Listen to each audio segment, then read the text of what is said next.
Doctor Rajaul করিম প্রধান অতিথি হিসেবে আমাদের মাঝে উপস্থিত আছেন। বাংলাদেশ জামাত ইসলামের সাবেক ভারপ্রাপ্ত সেক্রেটারি জেনারেল, কেন্দ্রীয় নির্বাহী পরিষদের অন্যতম সদস্য, হাসিনার 15 বৎসরের নির্যাতনের প্রতীক জনাব এটিএম আজহারুল ইসলাম আমাদের মাঝে ইতিমধ্যে বক্তব্য পেশ করেছেন। শহীদ কাফেলা ইসলামী ছাত্র শিবিরের সম্মানিত কেন্দ্রীয় সভাপতি মোহাম্মদ জাহিদুল ইসলাম, উপস্থিত জামাত নেতৃবৃন্দ, আমার একান্তই প্রিয় প্রাণপ্রিয় এলাকাবাসী, আসসালামু আলাইকুম ওয়া রাহমাতুল্লাহি ওয়া বারাকাতুহু। আপনারা লক্ষ্য করেছেন আমি আমার ডান পাশে এবং বাম পাশে দুইজন শহীদদের পিতার মাঝখানে দাঁড়িয়ে আমি বক্তব্য পেশ করছি। তিনি হলেন আমাদের অন্যতম শহীদ জনাব নাসিমের পিতা। তিনি ইতিমধ্যে আপনাদের সামনে বক্তব্য পেশ করেছেন। আরেকজন হলেন আমার বাম পাশে জনাব রাকিবের গর্বিত পিতা। আমি একটি স্লোগান দিয়ে বক্তব্য শেষ করব। আবু সাইদ মুগ্ধ, শেষ হয় না যুদ্ধ। সম্মানিত ভাইরা, বক্তব্য আমাদের প্রধান অতিথি রাখবেন। ইতিমধ্যে আমি আপনাদের সামনে অনেকই বক্তব্য রেখেছি। বক্তৃতার প্রথমে বলতে চাই, 24-এর গণঅভ্যুত্থানের পরে শহীদের রক্তের বিনিময়ে, পঙ্গুত্বের বিনিময়ে বাংলাদেশ আজ স্বাধীন হয়ে সমগ্র বাংলাদেশের মানুষ কথা বলার সুযোগ পেয়েছে। আমরা বাংলাদেশ জামাত ইসলামী ইতিমধ্যে সকল শহীদ পরিবারের সাথে আমরা যোগাযোগ রক্ষা করে চলছি। আমরা ইতিমধ্যে সমস্ত পঙ্গুদের খোঁজখবর নিয়েছি। আরেকটি দল বাংলাদেশের যারা নির্বাচন নিয়ে ব্যস্ত হয়ে পড়েছে।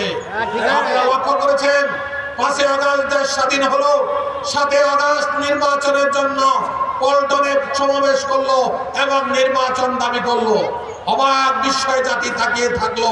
দেশের সরকার নেই, নির্বাচন কার কাছে চায়?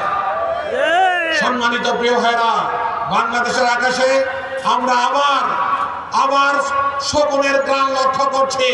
ইতিমধ্যে বিভিন্ন সম্প্রদায়কে উস্কিয়ে দিয়ে বাংলাদেশে একটি দুঃসহ অবস্থা এবং ষড়যন্ত্রের পায়তারা শুরু করেছে।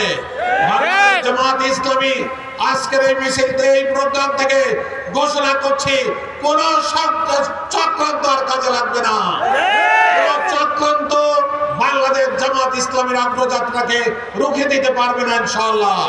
ইতিমধ্যে 300 আসনে আমরা প্রার্থী ঘোষণা করে সারা বাংলাদেশে জামাতের পক্ষে একটি গণজোয়ার তৈরি হয়েছে। এই দেশের মানুষ এখন জামাতের প্রতি আস্থা স্থাপন করেছে। আগামীতে বাংলাদেশের মানুষ বাংলাদেশ জামাত ইসলামীকে পার্লামেন্টে পাঠিয়ে মানুষের সেবা হওয়ার সুযোগ করে দেবে ইনশাআল্লাহ। সম্মানিত ভাইরা, সময়ের কারণে বক্তব্য লম্বা করা যাচ্ছে না। আমি মোহাম্মদপুর আসিতে আশ্বস্ত করেছিলাম আমার বিভিন্ন বক্তব্যে এখানে বেশ কিছু সমস্যা, ইতিমধ্যে আমি সমস্যাগুলো চিহ্নিত করেছি। আপনারা জানেন বসিলা 4 রাস্তার যে যানজট, ইতিমধ্যে সেই যানজটকে শহরীয় পর্যায়ে নিয়ে আসা হয়েছে।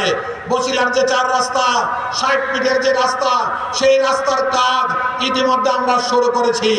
আমরা প্রশাসনের সাথে যোগাযোগ করে কিশোর গ্যাং, মাদকের আস্তানা বন্ধ করার জন্য প্রশাসনিকভাবে দায়িত্ব গ্রহণ করেছে। ইতিমধ্যে আপনারা লক্ষ্য করেছেন এই মোহাম্মদপুরে অনেক সমস্যা। কয়েকদিন আগে সরকারের ঊর্ধ্বতন একজনের সাথে কথা বললাম। তিনি বললেন মোহাম্মদপুর ক্রাইম জোন এলাকা, মোহাম্মদপুর তো অপরাধ প্রবণ এলাকা। আমি ওনাকে জিজ্ঞাসা করেছিলাম, এই অপরাধ প্রবণ এলাকাকে ভালো করার জন্য কি পদক্ষেপ আপনি গ্রহণ করেছেন? তিনি বললেন, আমি প্রশাসনকে বলে দিয়েছি, আপনি প্রশাসনের সাথে যোগাযোগ করেন। আমরা বিশ্বাস করি প্রশাসন যদি পদক্ষেপ গ্রহণ করে, যেই সমস্যা আপনারা ভুগছেন, কিশোর গ্যাংয়ের প্রবলেম ভুগছেন, মাদকের প্রবলেম ভুগছেন, ছিনতাইকারীর প্রবলেম ভুগছেন, ইনশাআল্লাহ এই সমস্যাগুলো সমাধান করার জন্য আমরা আপ্রাণ চেষ্টা করব। মোহাম্মদপুরে খেলার মাঠ নাই। আমি বলেছি যে সব জায়গা জোর জবরদস্তি করে 15 বছর বন্দী করে রাখা হয়েছিল, 15 বছর ধরে রাখা হয়েছিল, সেগুলো আমরা দখল মুক্ত করে ইনশাআল্লাহ খেলার মাঠ তৈরি করে দেব। কমিউনিটি হসপিটাল নেই, আমি সব জায়গায় চিকিৎসা ব্যবস্থার জন্য যে চিকিৎসা আয়োজন করেছিলাম, ফ্রি মেডিকেল ক্যাম্প করেছিলাম, সেখানে বলছিলাম প্রয়োজনীয় আমরা চিকিৎসা ব্যবস্থার জন্য কমিউনিটি হাসপাতাল তৈরি করে দেবেন ইনশাআল্লাহ। সম্মানিত ভাইরা, সর্বোপরি বাংলাদেশ জামাত ইসলামী একটি মানবিক বাংলাদেশ তৈরি করার পক্ষে। বাংলাদেশ জামাত ইসলামী একটি দুর্নীতিবিহীন দেশ তৈরি করার জন্য লড়াই করছে। আগামীতে ইনশাআল্লাহ যদি আমরা আপনাদের সেবক হতে পারি, তাহলে একটি সুন্দর বাংলাদেশ, একটি অর্থনৈতিক সমৃদ্ধ বাংলাদেশ, একটি মানবিক বাংলাদেশ ইনশাআল্লাহ আমরা তৈরি করে দিতে সক্ষম হব। সে আশাবাদ ব্যক্ত করে আগামী 26-এর নির্বাচন সকল ষড়যন্ত্রে উপেক্ষা করে ইনশাআল্লাহ আমরা ভোটের মাঠে জয়লাভ করব, এই আশাবাদ ব্যক্ত করেই আমি আমার বক্তব্য শেষ করছি। আসসালামু আলাইকুম ওয়া রাহমাতুল্লাহি ওয়া বারাকাতুহু।